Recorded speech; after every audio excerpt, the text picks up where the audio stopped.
श्रीमद् भागवत हरे कृष्ण। सप्तम स्कंद अध्याय 5। हम लोग पाठ कर रहे हैं भागवत का एक बहुत ही महत्वपूर्ण श्लोक, जहाँ प्रहलाद महाराज नवदा भक्ति के विषय में बता रहे हैं। हमने कल श्रवण के बारे में पढ़ा था, आज कीर्तनम से शुरू करेंगे। शिवानी माता जी। कीर्तनम। पवित्र नाम के श्रवण का हरे वर्णन कृष्णा प्रभु पूर्व। जी वल्लभ। अब पवित्र राम नाम के के श्रवण का वर्णन ऊपर किया गया, नाम के श्रवण का वर्णन ऊपर किया गया है। अब पवित्र नाम के कीर्तन को समझने का प्रयास किया जाए, जो उसी क्रम से दूसरे स्थान पर है।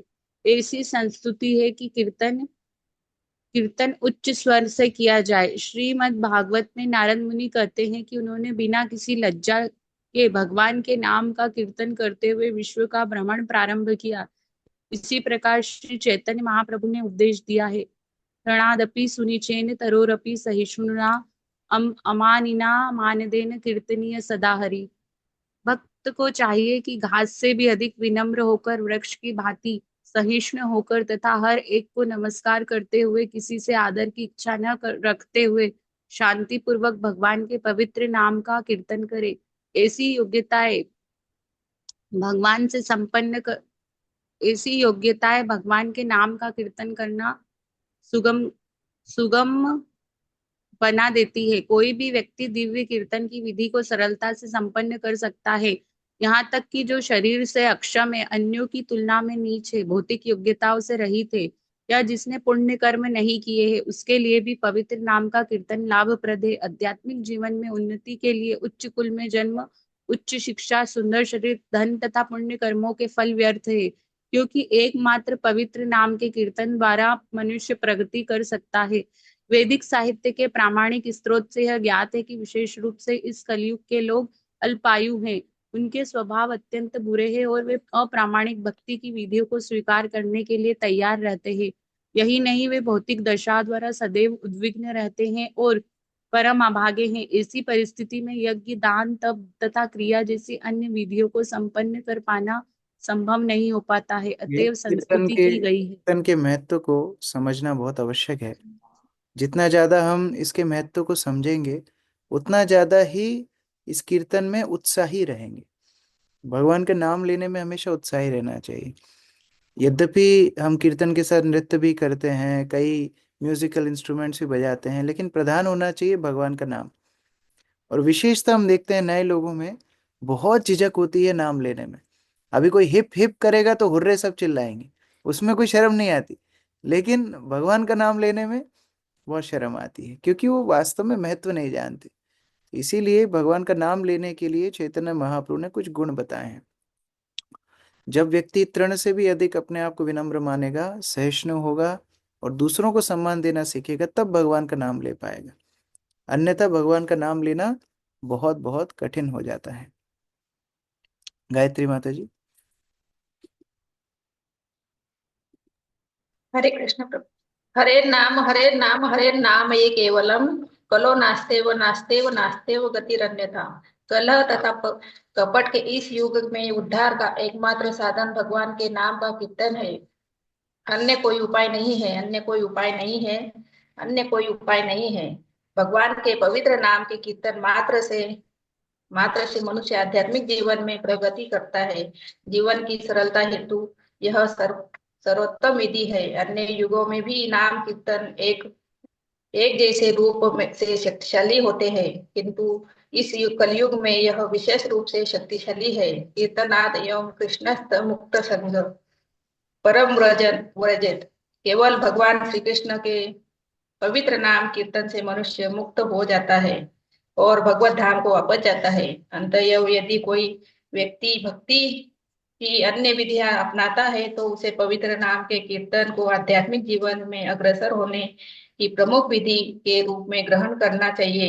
यज्ञ संकीर्तन प्राय जयंती ही सुमेधस।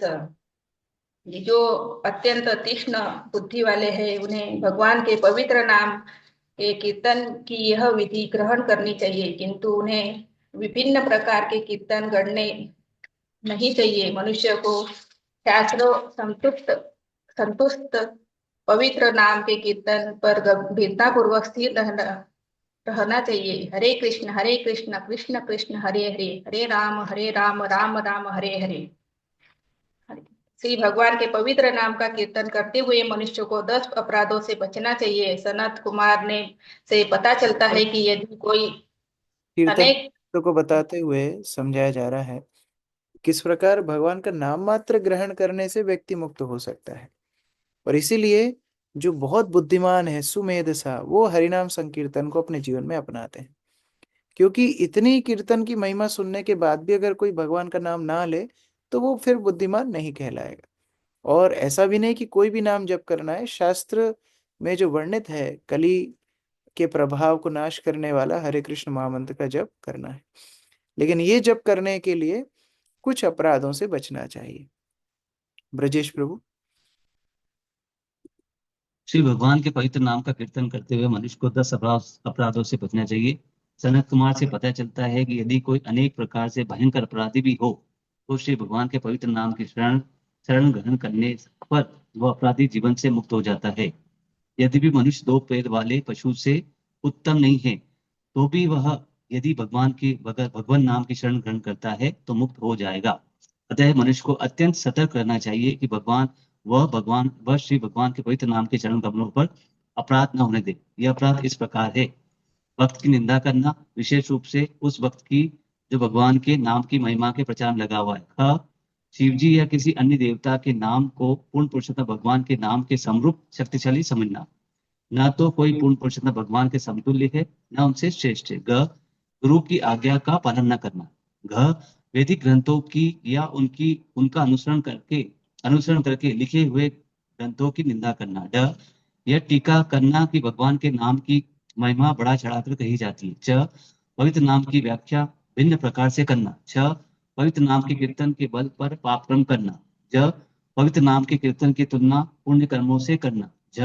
ऐसे व्यक्तियों को भगवान नाम कीर्तन की महिमा का उपदेश देना जिसे ऐसे कीर्तन का कोई ज्ञान न हो। न समस्त ज्ञात शास्त्रों के आदेशों को सुनकर भी पवित्र कीर्तन के प्रति दिव्य अनुराग उत्पन्न होना। ये 10 नाम अपराध समझना, याद रखना भक्त के लिए बहुत बहुत महत्वपूर्ण है, क्योंकि एक तरफ से हम नाम ले रहे हैं और दूसरी तरफ से अगर हम अपराध करेंगे तो नाम का फल नहीं मिलेगा।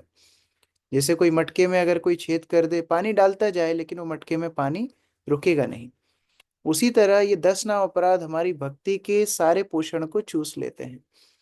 इसलिए सावधानी से भक्त को 10 नाम अपराध की स्मृति रखनी चाहिए और इससे बचना चाहिए।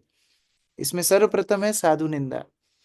जो साधु भगवान की सेवा में उनके नाम प्रचार में लगे हुए हैं उनकी निंदा बचना चाहिए। दूसरा, भगवान के नाम को कोई सामान्य देवी देवता के नाम के बराबर या उससे शक्तिशाली नहीं समझना चाहिए। कोई बोलता है काली कीर्तन, कोई बोलता है शिव कीर्तन, वास्तव में हरि नाम संकीर्तन। देवी देवताओं के नाम उनकी आराधना के लिए, उपासना के लिए, यज्ञ के लिए इस्तेमाल किए जा सकते हैं, लेकिन भगवान नाम से श्रेष्ठ कोई नाम नहीं है। तीसरा, जो हरिनाम का उपदेश देने वाले गुरु हैं, जिनकी कृपा से हम अविद्या से बाहर निकलते हैं, ऐसे गुरु की आज्ञा को ना पालन करना भी नाम अपराध है, क्योंकि अविद्या में जब तक जीव रहेगा तब तक भगवान के प्रति उसका अनुराग नहीं होगा। दोनों जीव को भगवान के पास ले जाने का प्रयास करते हैं, माया शक्ति भी गुरु भी। लेकिन माया शक्ति कैसे ले जाती है? मार मार के ले जाती है। जब तक जीव त्रस्त नहीं हो जाएगा भौतिक संसार से, जीव को माया मारती रहेगी, पीटती रहेगी, तब वो इच्छा करेगा अरे ये मुसीबत से कैसे निकलूं, तब वो भगवान के आश्रय में जाएगा। लेकिन गुरु कैसे उठाते हैं? जैसे माँ नींद से उठाती है बच्चे को, पुचकार करके उठाती है, उठो। उसी के विपरीत ट्रेन में आप दूसरे की सीट पे सो जाओ, वो जब आएगा जब कैसे उठाता है? उठो मेरी सीट है। तो माया इस तरह उठाती है, लेकिन गुरु कैसे उठाते हैं? जैसे माँ उठाती है, उठो जीव जागो, भगवान की सेवा करो। और उसी गुरु के प्रति अपराध करेंगे तो फिर अविद्या में डूब जाएंगे। चौथा, वैदिक ग्रंथ जो हरिनाम के विषय में, भगवान के विषय में, उनके गुण लीला के विषय में हमें बताते हैं, ऐसे शास्त्रों को ना पढ़ना भी नाम अपराध है। अब कोई बोलेगा हम तो निंदा नहीं करते प्रभु जी, हम तो गीता की बड़ी पूजा करते हैं। उसको घर में रख के नहीं पढ़ना, भागवत को घर में रख के नहीं पढ़ना, ये भी नाम अपराध है। उसके बाद अगला, भगवान के नाम की महिमा को काल्पनिक समझना। कह रहे इतना सब बोल रहे हैं, इतना थोड़ी होता है। ठीक है, थोड़ा बहुत नाम हम भी लेते हैं, काल्पनिक समझना। फिर भगवान के नाम की व्याख्या अपने मनमाने ढंग से करना। खा मतलब ये है, री मतलब ये है, शना मतलब ये है, मतलब कृष्णा मतलब ये है। कई लोग आपको कथाकार ऐसे मिलेंगे, मोड़ तोड़ के व्याख्याएं करेंगे। अगला, भगवान के नाम से हम पवित्र होते हैं, लेकिन फिर ये सोचना कि चलो पाप तो मेरे कट ही जाएंगे नाम करके, तो पाप बंद करने की क्या आवश्यकता है। अजामिल ने कितने पाप किए, फिर भगवान का नाम ले लिया तो बढ़िया भगवान के धाम चला गया। नहीं, ऐसा मौका अजामिल को मिला, सबको नहीं मिलेगा। हम लोगों को प्रयास करना है, नाम के साथ साथ पाप को छोड़ना है। अगला, पवित्र नाम को पुण्य कर्मों के साथ तुलना नहीं करना चाहिए। कल चर्चा चल रही थी सत्यनारायण की कथा की। सत्यनारायण की कथा है, ये कथा है, वो कथा है, और हमारे घर में कीर्तन है। नहीं, ये बराबर नहीं है। शास्त्रों में ऐसा श्लोक आता है कि हजारों हजारों अश्वमेध यज्ञ, कई कई दान तप यज्ञ, निष्ठा ब्रह्मचर्य तपस्या इत्यादि को अगर एक हरिनाम के साथ भी कोई तुलना करेगा तो पाषंडी कहलाएगा, क्योंकि एक हरिनाम इन सब से श्रेष्ठ है। अगला, जो भगवान से ईर्ष्यालु हैं उनको भगवान के नाम के उपदेश करेंगे तो उनकी ईर्ष्या और बढ़ेगी। तो प्रयास ये करना चाहिए कि पहले उनकी श्रद्धा पनपे और फिर हरिनाम के विषय में हम उनको बताएं। और आखिरी, इतना सब सुनने के बाद भी अपना लंगड़ निकालना नहीं। राधे श्याम प्रभु बता रहे थे भक्ति सिद्धांत सरस्वती ठाकुर की कथा, कि कैसे एक शादी में लोग जाते हैं और नाव में बैठते हैं, रात भर नाविक नाव चलाता है, लेकिन वो लोग बढ़ते ही नहीं है क्योंकि लंगड़ लगा हुआ है, वो एंकर निकाला ही नहीं। तो ये आसक्ति को नहीं छोड़ेंगे तो हरिनाम के प्रति अनुराग नहीं हो। तो ये सारे 10 9 अपराधों से हमको बचना चाहिए। नमिता माता जी, अब कैसे बचें, अगर कोई अपराध कर रहा है तो उसका शमन कैसे हो, अगले पैराग्राफ पर। इन अपराधों के शमन का कोई उपाय नहीं है। अतएव यह संस्तुति की जाती है कि पवित्र नाम के उच्चार के चार चरणों पर अपराधी 24 घंटे नाम जप करे। पवित्र नाम के निरंतर जप से मनुष्य अपराधों से मुक्त होगा और धीरे धीरे उस दिव्य पद को प्राप्त होगा जहाँ पर शुद्ध नाम कीर्तन कर सकता है और इस प्रकार पूर्ण पुरुषोत्तम भगवान का प्रेमी बन सकता है। हरिनाम अच्छा करने के लिए औषधि क्या है, हरिनाम ही है। और कई बार ऐसा होता है, डॉक्टर जब कोई पेशेंट ज्यादा बीमार होता है उसको बोलता है दिन में 4 बार दवाई लेना, फिर थोड़े सही होने लगो 2 बार कर देना, फिर 1 बार कर देना, फिर बंद कर देना। इसी तरह से हरिनाम, जितना कोई अपवित्र है, जितना कोई बंधन में है, जितना अपराधी है, उतना ज्यादा लेना चाहिए। बस डिफरेंस क्या है, ये बीमारी जितनी सही होगी उतना नाम बढ़ता जाएगा, उतना नाम में रुचि बढ़ती जाएगी। जैसे श्रील रूप गोस्वामी उपदेशामृत में बताते हैं कि अभी जॉन्डिस की अवस्था में मिश्री कड़वी लग रही है, लेकिन जैसे जैसे जॉन्डिस खत्म होता जाएगा मीठी लगने लगेगी। तो उसी तरह नाम ज्यादा से ज्यादा लेंगे, उसी में फिर हमको आसक्ति होने लगेगी, फिर प्रेम से नाम लेने लगेंगे। तो पहले होता है संकीर्तन, फिर होता है प्रेम संकीर्तन, प्रेम से भगवान का नाम लेना। अमित प्रभु। हरे कृष्ण प्रभु जी, दंडवत प्रणाम। यह संस्तुति की जाती है कि यदि कोई अपराध भी कर दे तो उसे पवित्र नाम का कीर्तन करते ही जाना चाहिए। दूसरे शब्दों में पवित्र नाम का कीर्तन मनुष्य को अपराध रहित बनाता है। नाम कौमुदी पुस्तक में आदेश है कि यदि कोई किसी वैष्णव के चरण कमलों के प्रति अपराधी है तो उसे चाहिए कि उस वैष्णव को आत्मसमर्पण कर दे और क्षमा प्राप्त करे। इसी प्रकार यदि कोई पवित्र नाम कीर्तन के प्रति अपराधी है तो यह पवित्र नाम को आत्मसमर्पण करके अपने अपराधों से मुक्त हो ले। इस संबंध में दक्ष ने शिव जी से जो कुछ कहा था वह इस प्रकार है। मैं आपकी महिमा से परिचित न था, अतएव भरी सभा में मैंने आपको चरण कमलों पर अपराध किया, किंतु आप इतने कृपालु हैं कि आपने मेरे अपराध को अपराध नहीं समझा। अपितु जब मैं आप पर दोषारोपण के फल स्वरूप नीचे गिर रहा था तो आपने अपनी कृपामय चितवन से मुझे बचा लिया। आप अत्यंत महान हैं, कृपया मुझे क्षमा कर दें और अपने स्वयं के उच्च गुणों से तुष्ट हो। तो मनुष्य को चाहिए कि वह यहाँ अपनी पर एक इच्छा वैष्णव के प्रति यदि अपराध हो तो उसके विषय में प्रभुपाद बोल रहे हैं, और ये बहुत महत्वपूर्ण है कि अपराध करते समय तो हम बिल्कुल विचार नहीं करते कौन सामने है कौन नहीं है। क्षमा मांगने के समय बहुत विचार करते हैं, अरे सबके सामने कैसे क्षमा मांगूंगा, अकेले में भी जाऊंगा, उन्हें धुतकार दिया भगा दिया तो क्या होगा। अरे अगर भगवत धाम जाने के लिए हम वास्तव में गंभीर हैं, हमको झुकना सीखना होगा। लोग उपेक्षा करेंगे, लोग अपमान करेंगे, लोग बाहर बाहर तिरस्कार करेंगे, फिर भी इसे झुका करके उनके पास जाना पड़ेगा, क्योंकि हमें भगवान के धाम में जाना है। ये हमारी आसक्ति है भगवान के चरणों में कि हम वैष्णवों के प्रति सद्भावना रखना चाहते हैं। बाकी उनके व्यवहार उनके और भगवान के बीच में है, उसके ऊपर हमारा अधिकार नहीं है। सामान्यतः वैसे कोई अपराध करता है, वैष्णव के सामने जाकर के क्षमा मांगता है, तो वैष्णव तुरंत क्षमा कर देते हैं। वो यही बोलेंगे कि नहीं नहीं, ऐसा तो कुछ बात ही नहीं है, कुछ अपराध हुआ ही नहीं है। लेकिन फिर भी कोई मिल गया एकदम अड़ियल, वो बोले नहीं नहीं, हम तो आपको माफ करेंगे ही नहीं, आपने 15 साल पहले ये किया था, हम तो आपको बताएंगे भी नहीं आपने क्या किया था, बस नाराज रहेंगे, तो भी हमें कम से कम क्षमा मांगनी है। यहाँ दक्ष प्रजापति भगवान शिव को क्षमा मांग रहे हैं, मैंने इतने अपराध किए, लेकिन आपने सब अपराधों को क्षमा क्षमा करना तो तब बनेगा जो आपने अपराध लिया होता, आपने तो अपराध लिया ही नहीं, इतने आप महान हैं। और इसीलिए मैं आपसे क्षमा मांग रहा हूं, आपको तो मैं क्या दूंगा, आपके ही गुणों से आप तुष्ट रहें, मतलब जो कृपालु आप बद्ध जीवों पे हैं वैसे ही कृपालु बने रहें। हम जैसे नीच लोगों को वैष्णव कृपा की आवश्यकता है। तो ये हमेशा भाव वैष्णव के समाज में रहना चाहिए। अगर कोई व्यक्ति सामने वाला क्षमा करे ना करे, हमारी तरफ से अगर हम क्षमा मांगेंगे, हमारी तरफ से अगर हम आत्मसमर्पण करेंगे, तो कृष्ण के नाम के प्रति हमारी आसक्ति बढ़ेगी। तो ये हमारी चैंटिंग के लिए आवश्यक है। और ये हम देख सकते हैं, जिस दिन वैष्णव अपराध करेंगे, चैंटिंग की क्वालिटी कम होती चली जाएगी, रुचि खत्म हो जाएगी, नाम लेने में इतनी कठिनाई होगी जिसका कोई वर्णन किया नहीं जा सकता। लेकिन जब क्षमा मांगना सीख लेंगे, वैष्णव की निंदा करना बंद कर देंगे, अपने आप नाम में रुचि आने लगेगी। लास्ट पैराग्राफ पायल माता जी। हरे कृष्ण प्रभु जी मनुष्य से पढ़ना है। हम्म मनुष्य को चाहिए कि वह अपनी इच्छाएं अर्पित करने के लिए अत्यंत विनीत हो और पवित्र नाम की महिमा में रची गई संस्तुतियों का उच्चारण करे, यथा अपि मुक्त क्लेशास्यम मानम मानम यथा निवर्ततो रूप यानाद।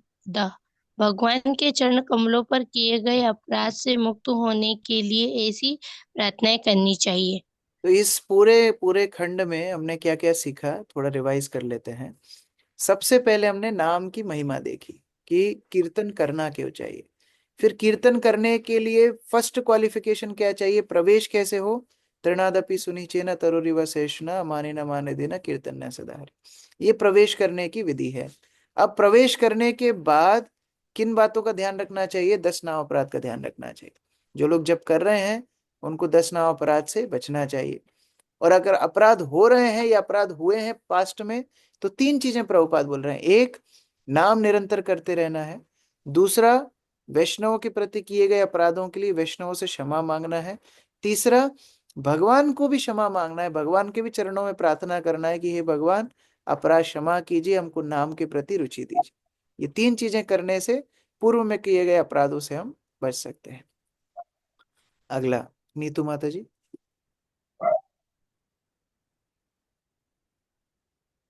हरे कृष्ण प्रभु जी, दंडवत प्रणाम। स्मरण श्रवण तथा कीर्तन विधियों को नियमित रूप से संपन्न करने तथा अपने अंतःकरण को शुद्ध करने के बाद स्मरण की संस्तुति की जाती है। श्रीमद् भागवत में शुकदेव गोस्वामी राजा परीक्षित को बतलाते हैं कि एता त्रिविद्या मान नामम इच्छा दाम अकुतो भयम योगिना नाम नृपा निर्णितम हरे नाम नु कीर्तनम। हे राजन, जिन महान योगियों ने सारे भौतिक संबंधों का पूर्ण परित्याग कर दिया, जिन्हें सारे भौतिक भोग चाहिए तथा जो दिव्य ज्ञान के कारण आत्म संतुष्ट है, उनके लिए भगवान के पवित्र नाम के सतत कीर्तन की संस्तुति की जाती है।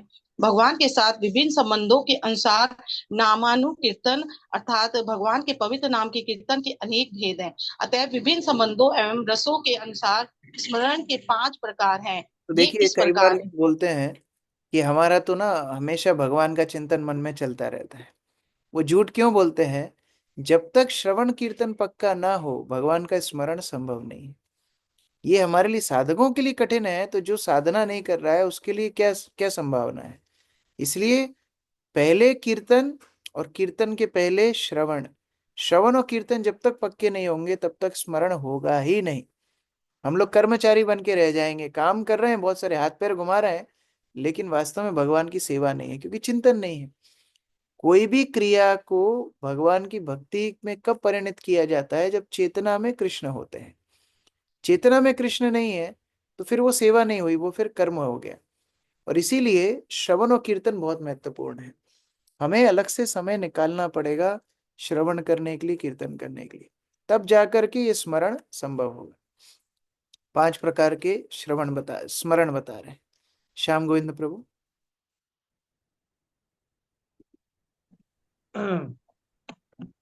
नंबर 1, भगवान के किसी विशेष रूप की पूजा के विषय में शोध करना। नंबर 2, किसी एक विषय पर मन को एकाग्र करना तथा अन्य सारे विषयों के सोचने, अनुभव करने तथा चाहने जैसे मन के कार्यों से विलग होना। 3, भगवान के किसी विशेष रूप पर एकाग्र होना, यह ध्यान कहलाता है। 4, भगवान के रूप पर मन को निरंतर एकाग्र रखना, यह ध्रुवानुस्मृति या पूर्ण ध्यान कहलाता है। तथा 5, किसी विशेष रूप पर एकाग्रता के लिए रुचि उत्पन्न करना, यह समाधि कहलाती है। किसी विशेष परिस्थिति में भगवान की किसी विशेष लीला पर चित्त की एकाग्रता भी स्मरण कहलाती है। अतः संबंध के अनुसार समाधि 5 प्रकार से संभव है। विशेषता उदासीन अवस्था में भक्तों की समाधि मानसिक चित्त एकाग्रता कहलाती है। तो कैसे भगवान के ऊपर स्मरण करना चाहिए? सबसे पहले तो अन्वेषण करना है, रिसर्च करना है कि भगवान का धाम कैसा होता है, भगवान का रूप कैसा होता है। जैसे राधानाथ स्वामी महाराज बता रहे थे कि वो जब विश्राम करते हैं तो मन ही मन चिंतन करते हैं, जैसे वो वृंदावन की परिक्रमा लगा रहे हैं। वो शुरू करते हैं, एक एक स्थान को स्मरण करते हैं और मन ही मन परिक्रमा करते हैं। तो ये शुरुआत होती है, सबसे पहले अन्वेषण करना कि हाँ क्या क्या क्या क्या वस्तुएं हैं, हाँ मंदिर में भगवान के विग्रह कैसे हैं, कैसे सब आरतियां होती हैं, कैसे भोग लगता है, कैसे भगवान की सेवा होती है, सारी चीजों का चिंतन करना। दूसरा, अब उन सारी चीजों में से कोई एक वस्तु के ऊपर मन एकाग्र करना और बाह्य वस्तुओं से मन को हटाना। जैसे मानो किसी को भगवान की झूलन यात्रा बहुत अच्छी लगती है, तो भगवान की झूलन यात्रा के ऊपर अब वो अपना मन फोकस करेगा। जैसे बॉलीवुड मूवीज में होता है ना, कैमरा रोलिंग, तो वो आउट से इन जाता है, एकदम फोकस करता है। तो ऐसे अब पूरी सारी विषयों में से अब एक, मान लो झूलन यात्रा के ऊपर उसका चिंतन गया। अब हर सेवा, हर स्थिति में भगवान का रूप अलग अलग होता है। जैसे मानो पुष्य अभिषेक है तो उसकी पोशाक अलग होती है। भगवान जब भोग लेते हैं तो फिर मुकुट नहीं होता, बांसुरी नहीं होती, वो भोग का रूप अलग है। संकीर्तन करते हुए गौर निताई का रूप अलग है, जगन्नाथ का रूप अलग है। इसी तरह झूलन यात्रा पे बैठे हुए राधा कृष्ण का रूप अलग है। तो अब जिस विशेष सेवा के ऊपर एकाग्रता रखी जा रही है, उसी रूप के ऊपर भी ध्यान करना होता है। ये तीसरा और फोकस हुआ। अब भगवान के विशेष रूप के ऊपर ध्यान हुआ। अब चौथा, उस स्थिति में आपका क्या रोल होगा। मान लो झूलन यात्रा का हम उदाहरण चर्चा कर रहे हैं, तो उस झूलन यात्रा में आप पंखा करेंगे, कि आप वैष्णवों की सेवा करेंगे, कि आप कीर्तन में नृत्य कर रहे होंगे, कि आप झूला को खींच रहे होंगे, आप क्या सेवा करके, आप प्रसाद बैठ के खा रहे होगे, साइड में क्या कर रहे होगे, वो चिंतन करना। और पांचवा, अब उस सेवा के प्रति रुचि को, उस सेवा के प्रति आसक्ति उत्पन्न करना। तो ये 5 श्रवण की दशाएं हैं, श्रवण के स्तर हैं। और कृत्रिम रूप से ये नहीं होगा, ऐसा नहीं कि बाद से बैठ के चलो अब मैं चिंतन करूंगा। तो फिर वो एक ही चिंतन होगा, कृष्ण बलराम हॉल में क्या मेन्यू मिलेगा और मेरी प्लेट में क्या क्या गिरेगा, वो एक ही चिंतन होगा। तो दूसरा चिंतन क्या होगा, घर जाके मैं कैसे सोऊंगा। लेकिन अगर श्रवण और कीर्तन पक्का है तो फिर ये स्मरण अपने आप आएगा, जहां हम भगवान का चिंतन कर पाएंगे। नेक्स्ट, पाद सेवन, प्रमोदानंद प्रभु जी। परीक्षा प्रभु जी, पास सेवन मनुष्य की रुचि तथा शक्ति के अनुसार श्रवण कीर्तन स्मरण के बाद पास सेवन की बारी आती है। मनुष्य को स्मरण की सिद्धि तभी मिलती है जब वह निरंतर भगवान के चरण कमलों का चिंतन करता है। भगवान के चरण कमलों के चिंतन में गहन आसक्ति होने को पाद सेवन कहते हैं। जब कोई पाद सेवन में विशेष रूप से अविचल रहता है तो इस विधि से अन्य विधियां भी मिलती हैं, तब भगवान के स्वरूप का दर्शन, भगवान के स्वरूप का स्पर्श, भगवान के रूप का मंदिर की परिक्रमा, भगवान के रूप में के दर्शन के लिए जगन्नाथपुरी, द्वारका, मथुरा जैसे स्थानों का भ्रमण तथा गंगा स्नान या यमुना स्नान, गंगा स्नान तथा शुद्ध वैष्णव सेवा भी तदीय उपासनम कराते हैं। ये भी पाद सेवन है। तदीय शब्द का अर्थ है भगवान विषय वैष्णव की सेवा। तुलसी, गंगा तथा यमुना पाद सेवन में सम्मिलित है।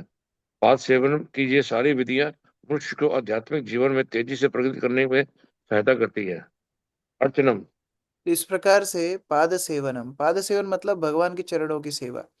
अब विशेषता ये सेवा तो माता लक्ष्मी ने पहले ही ले रखी है, वहां तो ऑलरेडी रिजर्वेशन है, दूसरे की चांस है नहीं। तो प्रभुपाद आगे बता रहे हैं नहीं ऐसा नहीं है। भगवान के दर्शन करना, उनके स्वरूप को स्पर्श करना मतलब विग्रहों को स्पर्श करना, उनके मंदिर की परिक्रमा करना, उनके धाम की यात्रा करना, ये सब भी पाद सेवन है। और इससे श्रेष्ठ या इससे सबसे ज्यादा स्पष्ट पाद सेवन क्या है? भगवान के वैष्णवों की सेवा करना, क्योंकि भगवान के चरणों में वैष्णव रहते हैं और उन वैष्णवों की सेवा करना भगवान के चरणों की सेवा है। उसी के विपरीत भगवान के वैष्णव भक्तों को अपराध करना भगवान के चरणों में ही अपराध करना है। दोनों ही स्पष्ट होने चाहिए। तो जब हम आचार्यों की उपासना करते हैं, जब हम गुरु के आदेश मानते हैं, वैष्णवों की सेवा करते हैं, उनको प्रसन्न करते हैं, वास्तव में उपाद सेवन है। क्योंकि भगवान को और भगवान के भक्तों को अलग अलग नहीं किया जा सकता। कोई बोलेगा नहीं मैं तो कृष्ण को ही प्रसन्न करूंगा, तो कृष्ण हमारे लिए अभी एक सिद्धांत मात्र है, कृष्ण का अनुभव तो हमको है नहीं बद्ध अवस्था में, लेकिन वैष्णव हमारे सामने है। अगर हम वैष्णव को प्रसन्न करें, उनकी सेवा करें, तो वो पाद सेवन ही है, भगवान की ही प्रसन्नता के लिए हम कर रहे हैं। और उन्हीं भक्तों से ईर्ष्या करेंगे, उन्हीं को नीचे दिखाने का प्रयास करेंगे, उन्हीं को पीछे पछाड़ने का प्रयास करेंगे, तो फिर वो पाद अपराध हो जाएगा, वो भगवान के चरणों में अपराध हो जाएगा। तो इस प्रकार से नवदा भक्ति का वर्णन बहुत, ये प्रभुपाद का तात्पर्य बहुत बहुत विशेष है अपने आप में। हमने 4 अंगों की चर्चा की है, 5वां अर्चनम थोड़ा लंबा है, हम कल चर्चा करेंगे। हरे कृष्ण। ग्रंथराज श्रीमद् भागवतम की जय, श्री प्रभुपाद की जय, समवेत भक्त वृंद की जय। किसी का कोई प्रश्न है? जय प्रभु। एक्चुअली उसने भी जैसे बताया कि हमें निरंतर भगवान का नाम लेते रहना चाहिए, बट जब भी हम लोग भी जैसे अपने काम पे होते हैं या ड्यूटीज अपनी जब निभाते हैं, तो उस समय चिंतन नहीं हो पाता क्योंकि we are already focusing somewhere else.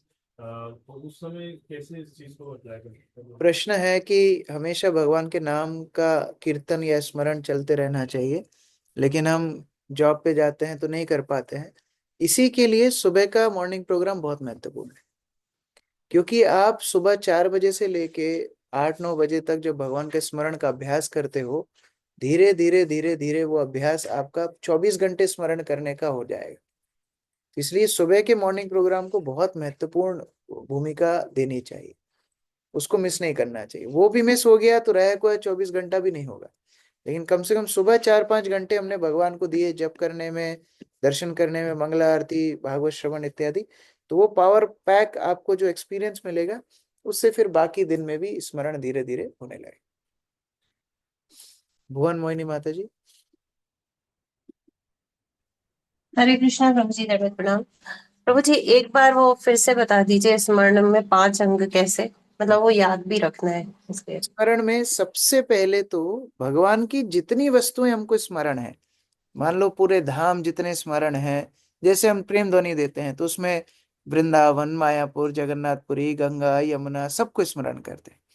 तो एक तरफ श्रवण का पहला ब्रॉड फ्रेम है, भगवान से संबंधित व्यक्ति को जितनी चीजें याद आती हैं उसको स्मरण करने का प्रयास करना चाहिए।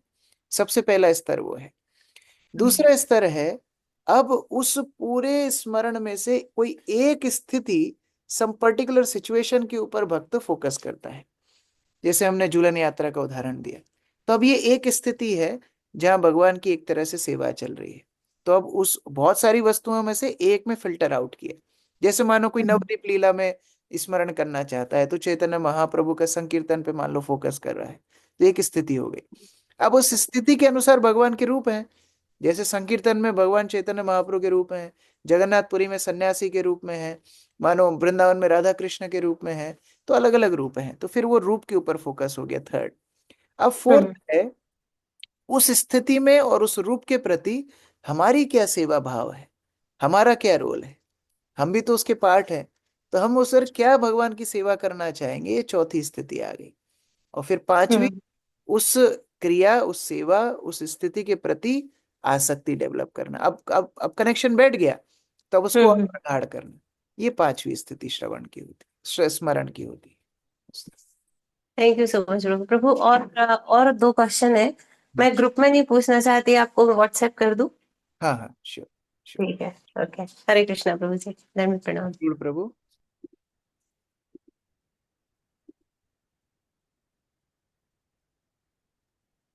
हरे कृष्णा प्रभु जी, धन्यवाद, प्रणाम। प्रभु जी, यहाँ पर उल्लेख आया है स्नान के पहले कि पवित्र नाम की महिमा में रची गई स्तुतियों का उच्चारण करें, यथा ऐ मुक्त कुले रूपास्य मानव तथा निवृत्त शेर रूपगी मानव। ये दो शब्दों का थोड़ा सा प्रभु जी व्याख्या कीजिए। ये भागवत के श्लोकों में से प्रभुपाद बता रहे हैं, निवृत्त तरशीर्पगीय मानम इत्यादि, कि भगवान के जब गुणगान हम करते हैं तो अपने आप असत विचार चले जाते हैं, असत तृष्णाएं चली जाती, मतलब अपराध चले जाते हैं। अपराध मतलब जो राधा रानी से दूर ले जाए वो है अपराध। तो जो भगवान की सेवा से दूर ले जाए वो सारी वासनाएं दूर हो जाती हैं भगवान का गुणगान करने से। तो जो प्रार्थनाएं शास्त्रों में, जैसे हम शिक्षाष्टकम जब क्यों करते हैं रोज, वो शिक्षाष्टकम भगवान के नाम की, भगवान की भक्ति की गुणगान है। तो वो करने से हमारे अपराधों का शमन होता है और फिर हम नाम में प्रवेश कर पाते हैं। तो उस तरह जो नाम की महिमा करते हुए गुणगान है उनको भी दोहराना चाहिए। मुझे एक क्वेश्चन और था कि जैसे इसमें हम कई बार पढ़ने में था सार शब्द आते हैं और तत्व, तो सार और तत्व में क्या मूलभूत अंतर होता है? और तत्व थोड़ा सा मतलब एग्जाम्पल। कंप्लीट डिस्क्रिप्शन, तत्व मतलब कंप्लीट डिस्क्रिप्शन, जैसे कृष्ण तत्व वेत्ता से ही गुरु होए। तो तत्व मतलब कंप्लीट डिस्क्रिप्शन। कोई भी सिद्धांत बताना है, मानो फिजिक्स की एक मोटी किताब है तो उसको पूरा पढ़ना मतलब तत्व, तत्व समझना। और सार मतलब उसका एसेंस समझ जाना, दो लाइन में कोई समझा दे कि हाँ भाई ये फिजिक्स होती है। या हमने बोला सर्व कारण कारणम, कृष्ण है सर्व कारण, एक लाइन में समझ गए। गोविंदम आदि पुरुषम तमहम भजामि, एक लाइन में समझ गए। तो ये हो गया सार। तो तत्व मतलब ब्रॉड, सार मतलब सारांश। थैंक यू प्रभु जी। श्याम गोविंद प्रभु जी। हरे कृष्ण प्रभु जी, दंडवत प्रणाम। प्रभु जी, जैसे आपने बताया था कि कल की क्लास में शायद कि वो किसी के साथ हमारा कोई उलझन हो जाता है या कोई मानसिक चिंता रहती है, तो जब हरि नाम हम जब करते हैं तो हम बार बार वैष्णव से सुनते हैं कि भाई उस समय हमें मन को जो है या वहां से खींच के लाना चाहिए वापिस श्रवण पे। और वो बार बार प्रयास करने के बाद भी हम मतलब उसमें असफल रहते हैं। और फिर मतलब ऐसा मतलब अपने आप को वो होता है कि हम इसमें सफल नहीं हो पाए, या क्योंकि बार बार वो चीज हम भुलाना चाहते हैं और वो चीज वापस बार बार मतलब रिपीट होती है और हरि नाम पे हम एकाग्र नहीं हो पाते, तो क्या करना चाहिए? हरे कृष्ण। आप मेरे लिए पूछ रहे हैं एक्चुअली। नहीं नहीं नहीं, ऐसा नहीं है। वास्तव में चैतन्य महाप्रभु ने इसलिए, जो श्री प्रभुपाद ने भी बताया इस तात्पर्य में, प्रवेश के लिए इसलिए अमानी न मान देना बहुत महत्वपूर्ण है। क्योंकि कोई कुछ बोल देगा, उसको हम हृदय में रखेंगे तो हरिनाम करना मुश्किल हो जाएगा। ये तो हुआ प्रिकॉशन। अब हो जी गया है, मन में चल रहा है, तो फिर क्या करना चाहिए? बीच में रुक के चैतन्य महाप्रभु को, नित्यानंद प्रभु को प्रार्थना करना चाहिए, हे निताई गौर मेरी मदद करो, मैं जप करना चाहता हूँ, ये विचार जी मुझे बार बार सता रहे हैं। बीच बीच में प्रार्थना करना चाहिए। मैंने कई सीनियर भक्तों को भी देखा है, कभी जप रोक के थोड़ा एक दो मिनट भगवान को प्रार्थना करके फिर जप करते हैं। क्योंकि बार जी बार मन भटक रहा है, हमारे हमारे बस में ही नहीं है, हम उसको रोक ही नहीं पा रहे। तो एकमात्र फिर भगवान का ही आश्रय ले सकते हैं। तो जब जी। भगवान का प्रार्थना करेंगे तो फिर भगवान वो शक्ति देते हैं मन को संयमित करने के लिए। थैंक यू प्रभु जी। हरे कृष्ण। प्रफुल्ल प्रभु। प्रभु जी, हरे कृष्ण, धन्यवाद, प्रणाम। प्रभु जी, जैसा भी आपने स्मरण के लिए बताया है कि हमको मतलब जैसे हमको कृत्रिम, इसको मतलब जैसे हम लोग स्मरण हम भी करते हैं, कोशिश करते हैं कि हम लोग यहाँ से मन से वृंदावन जाने की कोशिश करें, वृंदावन की परिक्रमा लगा रहे हैं, फिर हम लोग कृष्ण बलराम मंदिर हम लोग दर्शन किए। तो इसमें प्रभु जैसे ये शायद आखिरी समय में जब हम लोग बाई द वे हमारे मुंह से हम जवान जब हमारा शरीर छोड़ने वाले हों और हमारे मुंह से कुछ निकल नहीं पा रहा, तो शायद ये स्मरण हमको उस समय मदद करता होगा प्रभु। हाँ, लेकिन ये स्मरण जो है वो कृत्रिम नहीं करना है, यही समस्या है। इसलिए बार बार रिपीट कर रहा हूं, श्रवण कीर्तन के बल पर स्मरण होगा। ये हम लोग को अलग से बैठ के करेंगे तो वो कृत्रिम हो जाएगा, फिर उसमें तो रस कृत्रिम है। मतलब मैं तो कृत्रिम ही किया हूँ, मैं कृत्रिम ही करते हैं प्रभु हम तो। इसलिए जितना समय है श्रवण कीर्तन में पहले लगाना है। अभी हमारा प्रारंभिक स्तर वो है। हमारा स्मरण का समय भी आएगा। जैसे जब इस्कॉन में ब्राह्मण दीक्षा मिलती है तो 3 बार गायत्री क्या है, वो स्मरण ही है। हम भगवान के उनकी सृष्टि के ऊपर स्मरण करते हैं, कैसे वो सृष्टि के स्रोत हैं। फिर गुरु के ऊपर स्मरण करते हैं, कैसे गुरु हमेशा कृष्ण की सेवा में रहते हैं। फिर चैतन्य महाप्रभु के ऊपर स्मरण करते हैं। फिर राधा कृष्ण के ऊपर स्मरण करते हैं। भगवान के 3 रूप गोविंद गोपीनाथ मदन मोहन के ऊपर स्मरण करते हैं। तो ये अभ्यास फिर धीरे धीरे गुरु की कृपा से होगा।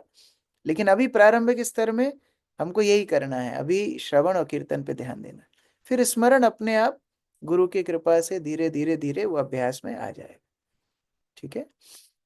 Thank you, हरे कृष्ण। और अंतिम समय में भी अगर नाम नाम का ही स्मरण हो तो भी पर्याप्त है।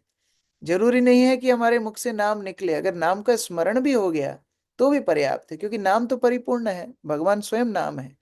तो अगर धाम का स्मरण ना हो, रूप का स्मरण ना हो, गुण का स्मरण ना हो, तो भी नाम मात्र का स्मरण होगा तो भी पर्याप्त है। थैंक यू, हरे कृष्ण। ब्रजेश प्रभु। हरे कृष्ण प्रभु जी, दंडवत प्रणाम। प्रभु जी, योग माया और महामाया में कुछ अंतर है या दोनों एक ही है? हाँ, दोनों अंतर है। महामाया मतलब भगवान की बहिरंगा शक्ति। जो माया शक्ति सामान्यतः हम जिसको बोलते हैं माया, वो है महामाया, भौतिक शक्ति। और योग माया अर्थात श्रीमती राधा रानी या फिर आध्यात्मिक शक्ति। तो इस प्रकार से योग माया भगवान के भक्तों के लिए कार्य करती है और महामाया सामान्य जीव के लिए कार्य करती है। ये अंतर है। एक और क्वेश्चन था प्रभु जी कि जब जैसे आध्यात्मिक, जब आत्मा शुद्ध हो जाती है, जैसे आत्मा शुद्ध होकर आध्यात्मिक दुनिया में जाती है, तो क्या वहाँ सूक्ष्म शरीर रहता है या वहाँ नहीं रहता है? सूक्ष्म शरीर की आवश्यकता नहीं होती, क्योंकि वो आध्यात्मिक शरीर में परिणत हो जाता है।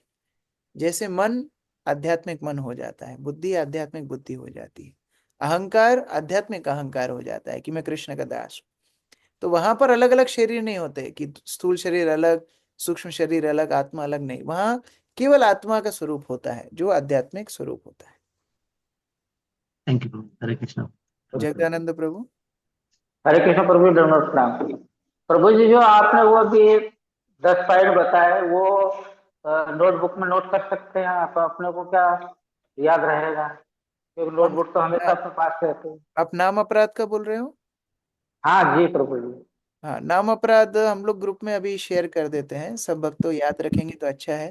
और हम लोग इसी आईडी पे सुबह 5:30 बजे रोज नाम अपराध का पाठ भी करते हैं, फिर जप शुरू करते हैं। तो जिसको याद करना है 5:30 बजे सुबह आ सकते हैं। और प्रभु हंसराज। जी को बोलो, एक बार प्रभु जी, हमारे क्या कि पढ़ने का मौका ही नहीं मिला अभी तक, 6-7 महीने हो गए।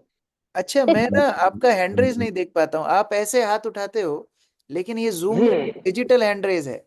आप किसी से सीखना है, यहाँ डिजिटली हैंड रेज करना पड़ता है, तो तब मैं देख पाऊंगा कौन कौन हाथ उठा रहा है। हाँ, तो प्रभु आप जी, वो मेरे को अभी आइडिया नहीं है उसका, मैं कोई पूछूंगा मंदिर में जब। कोई लड़का हो आपके आसपास रहता हो, उससे सीख लेना, नहीं तो मंदिर आओगे तो हम सिखा देंगे। ठीक है। जी प्रभु जी। हरे कृष्ण प्रभु, दंडवत प्रणाम। हरे कृष्ण। रेखा माता जी। हरे कृष्णा प्रभु जी। प्रभु जी, इसमें लिखा है मनुष्य की रुचि तथा शक्ति के अनुसार श्रवण कीर्तन स्मरण। ये रुचि तथा शक्ति को कैसे समझे? शक्ति अर्थात कोई आधे घंटे में बेहोश होता है सुन के, कि 1 घंटे में बेहोश होता है, कि 2 घंटे में बेहोश होता है, तो ये शक्ति हुई। कितना किसका डाइजेस्टिंग पावर है। तो कम से कम जितना सुन सकता है उतना सुनने का अभ्यास हो, धीरे धीरे फिर वो बढ़ेगी, वो पावर बढ़ेगी।